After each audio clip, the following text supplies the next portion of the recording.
Hello, Sam here. Can you hear me? Yes, sir, I can hear you. Well, it's your show. Where would you like to begin? I think we should keep the questions simple and straightforward. You're a man of considerable success and influence. What is the one thing that has contributed most to your success? That's a great question. It's not a simple question, but I'll do the best I can. It's been quite a ride. Any leader will tell you that there are a lot of decisions to be made and a lot of ups and downs to get through. But if I had to choose one thing that has guided me and made me the man that I am today, I would have to say honor. Honor? Can you tell me more about that? Well, it's hard to fully explain, but from the beginning, honor has been a guiding force for everything good in my life.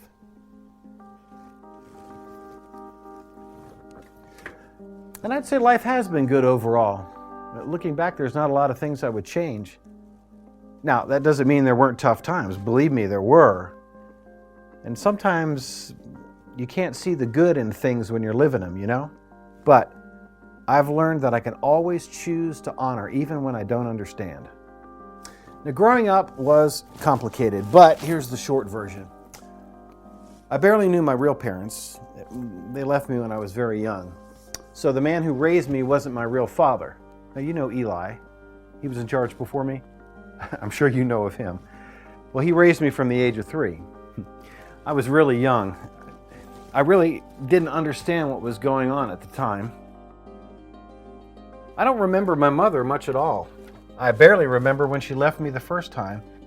Now, you'd think that kind of a start in life would leave me feeling rejected and unwanted, but really, when I think of my mother, I think of love. Love and honor. My mother told me that God had given me to her and that she had promised to give me back to him. Now, she chose to honor that. Well, I was just a kid. I was still confused. But I could tell that it was important to her to honor her promise to God, even if it wasn't easy. And that memory stuck with me. As soon as Eli took me in, he put me to work. Now, I started really young. Now, and I'm not talking kid stuff. I did the work of grown men. Now, I helped him with just about everything around here. And I did it well. It was important for me to do it right. It was God's work, and I knew it. I got that from my mother. I did not get that from the man that raised me.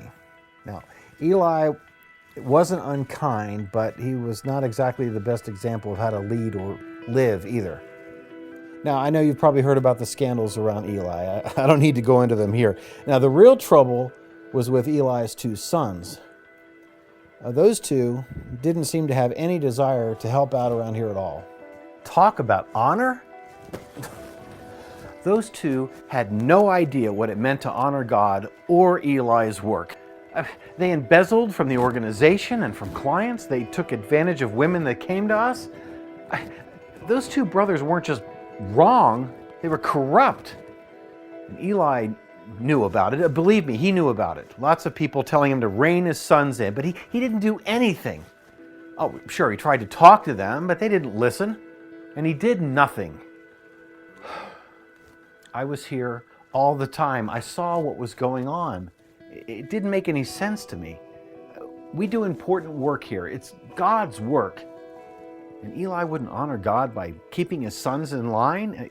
His sons wouldn't honor God or their father. It was hard to watch. But still, I knew that God had a plan for my life.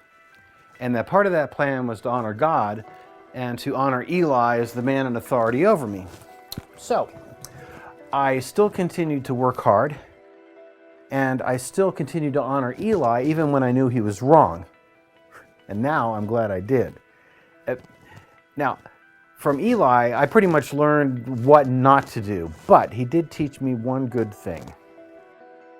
I remember this one night, I was laying in bed and I heard someone call my name. And I thought it was Eli, so I went down to his room and asked him if he needed anything. And he said, "I didn't call you, go back to bed." So I did, but I heard it again.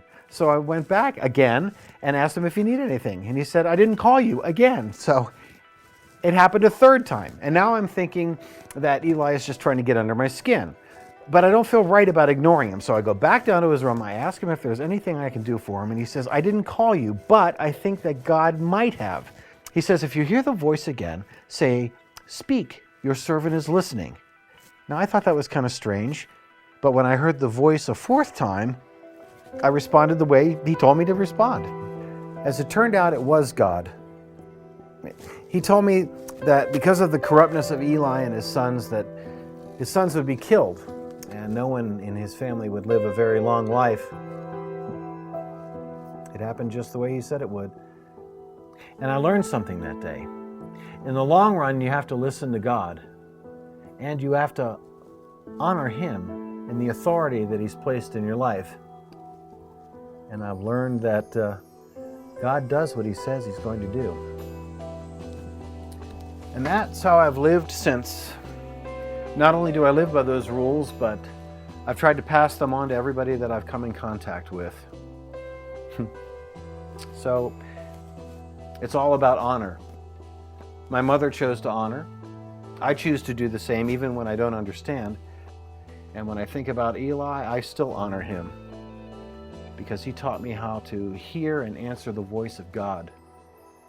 And that's something. Actually, that's everything. So, it's always been about honor. And in the end, God has proven Himself to me and honored me back big time. I'm Samuel, and that's my story.